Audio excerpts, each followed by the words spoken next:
And New Hampshire goes to Obama. Oh. This next person I may or may not know. There's an alias written under the name. From Incredibly Strange Wrestling, Count Dante.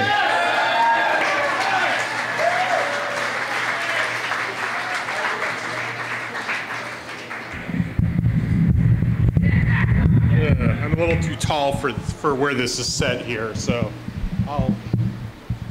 there we go. Got it. Thank you. I didn't work with Dennis in radio. I worked with him in wrestling, but I am representative of the weird kids that used to listen to Dennis when they probably shouldn't be, which is what warped my mind and made me think that, you know, spending my 20s touring with something called Incredibly Strange Wrestling was a good idea. So I owe, you know, my life direction to Dennis Erectus. And Incredibly Strange Wrestling was this, you know, weird alternative 90s wrestling promotion. We had El Homo Loco, El Pollo Diablo, and I started announcing for it in wrestling, and I would sometimes drag a cross into the ring and fight a guy in a lion suit. And I knew Dennis because I had a Laserdisc player, and there were certain monster movies you could only get on Laserdisc. And sooner or later, friends of friends introduced me to him, and that's how I knew him. And so I'm doing this weird wrestling show, and I needed a manager because I couldn't talk as well as I can now. Something Dennis probably taught me one way or another is how to talk. And so I had Dennis managing me, and Dennis actually hit me with a steel chair at the Fillmore, and we used to have people throwing tortillas at us. You know, because the promoter handed them out because it was better than getting hit with a glass. So she'd hand out corn tortillas. But, you know, Dennis would have done a wrestling show, whether it was at the Fillmore or underneath a bridge or in a missile silo. And, you know, before the Fillmore, we were doing shows at this transmission repair shop that was turned into a rock club, and it still smelled like a transmission repair shop. And I was wrestling Macho Sasquatcho, which was a guy in a $80 Chewbacca costume. And Dennis came out, and he just, you know, the way Dennis could, he's insulting the whole audience. You San Francisco socialists, you know, you lesbians, and, you know, on and on and on. And so everybody hated Dennis more than anybody else. Like, those people hated Dennis. And, you know, this is what Dennis wanted, you know.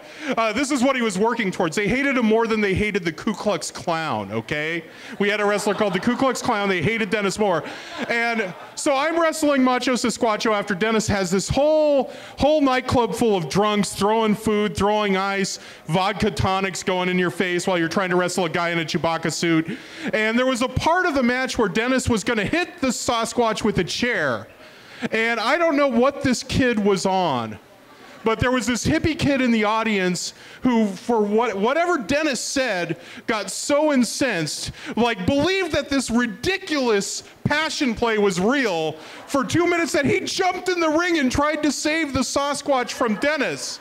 And I'm like laying there on the ground because I'm supposed to be knocked out and I'm supposed to be so incapacitated or something. I forget what happened before.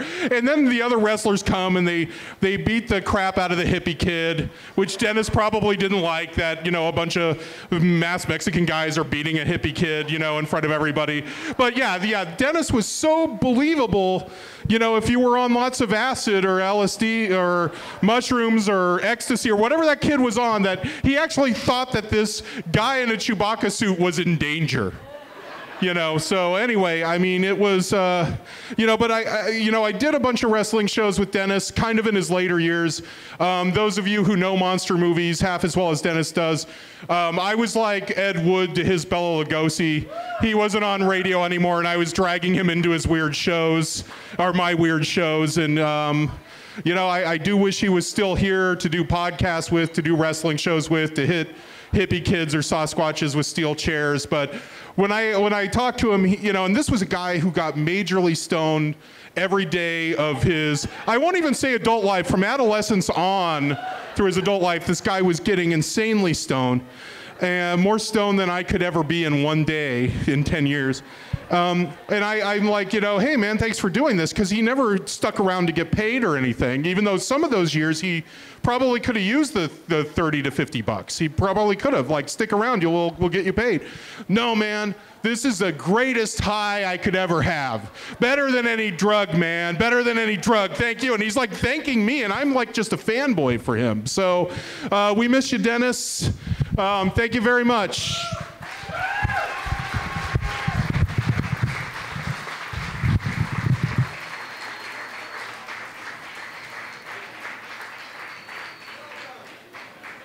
Okay, and hello. Testing. It's on? Okay. Our next speaker from the KOME days also is Marla Davies.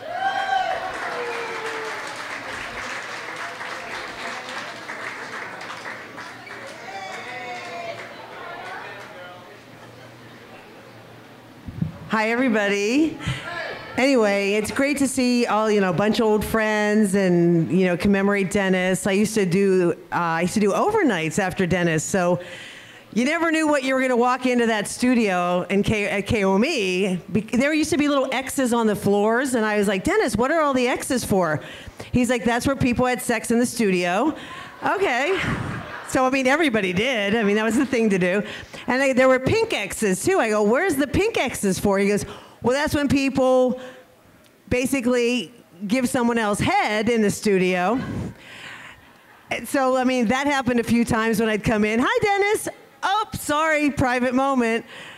Dennis was just, super crazy, great to work with, total professional. When I went to college at USC, my girlfriend, she lived up here in the, San Jose area, and she told me the legendary KOME, you have to work here, you have to work here. And I finally, got to work at KOME, and it was always really awesome.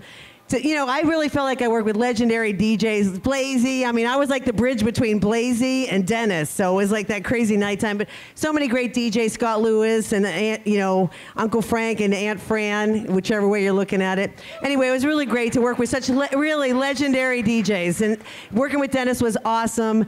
And so I was always, a wondrous experience. But I remember one night him and I talking, like, we had the greatest conspiracy of all time, and I still think of that. He's like, you know what? If we put a long Led Zeppelin record on, we could go and rob a 7-Eleven, and no one would ever know. We could get back to the studio just in time, as long as it was really quick, and we could get back here. So it was great to know Dennis, and it was great to follow him on the air. And I even used his line on my air check. He's like, Marla Davies is coming up next. She's got off the wet spot on her bed to come to work today. I love that. Anyway, so it was great. South Bay Radio is never the same without him. So.